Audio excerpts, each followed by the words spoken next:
ഇനി ഒച്ചിനെ തുരത്താനുള്ള ഒരു കിടിലൻ ഐഡിയ ആണ് ഞാൻ കാണിച്ചു തരുന്നത്. അപ്പോൾ അതിനായിട്ട് വേറെ ഒന്നും വേണ്ട. പ്രത്യേകിച്ച് ഈ മഴ സമയത്തുള്ള ശല്യം ഒഴിവാക്കാനായിട്ട്, ഒച്ചിൻ്റെ ശല്യം ഒഴിവാക്കാനായിട്ട് നമുക്ക് ഇതേപോലെ ഡെറ്റോളും അതേപോലെ പാരലുപ്പും മാത്രം മതി കേട്ടോ.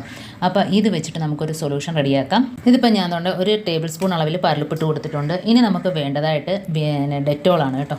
അപ്പോൾ ഇത് 2 സാധനം മാത്രം മതി. നമുക്ക് ഇത് സൊല്യൂഷൻ റെഡിയാക്കി വെച്ചാൽ കുറച്ച് ദിവസം ഇരിക്കുകയും ചെയ്യും.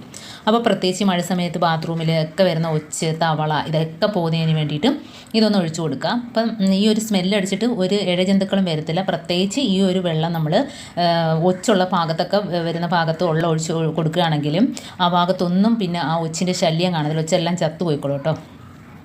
അപ്പോൾ ഈ ഒരു സൊല്യൂഷൻ നല്ലതാണ്. ഇതിപ്പോൾ ഇതേപോലെ ഒന്ന് കലക്കി നമുക്ക് ഇതേപോലെ ഒരു കുപ്പിയിലോട്ടാക്കിയിട്ട് നമുക്ക് എവിടെ വേണേലും ഒഴിച്ചു കൊടുക്കാം.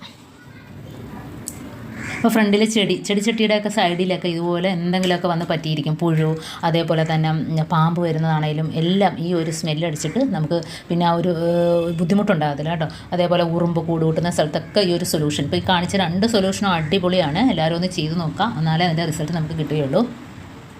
എന്നിട്ട് നമുക്ക് ഇതേപോലെ ഒന്ന് കുപ്പിയിൽ ഹോളിട്ടിട്ട് ഞാൻ ഒഴിച്ചു കൊടുക്കുകയാണ്. ഇനി നമുക്ക് എല്ലായിടത്തും ഒന്ന് ഇത് വെച്ചിട്ടൊന്ന് സ്പ്രേ ചെയ്ത് കൊടുക്കാമേ. അപ്പോൾ ഇതേപോലെ കണ്ടോ, മഴ വന്നിട്ട് വെള്ളം കെട്ടി നിൽക്കുന്ന ഭാഗത്തെല്ലാം ഇതേപോലെ നമ്മൾ ഒഴിച്ചു കൊടുക്കുകയാണെങ്കിൽ നല്ലതാണ്. പ്രത്യേകിച്ച് ഫ്രണ്ടിൽ ചെടിയൊക്കെ വെക്കുന്നതിൻ്റെ സൈഡിലൊക്കെ, അതേപോലെ തന്നെ നമ്മുടെ ബാക്കിൽ അടുക്കള വശത്തൊക്കെ ഒഴിച്ചു കൊടുക്കുക.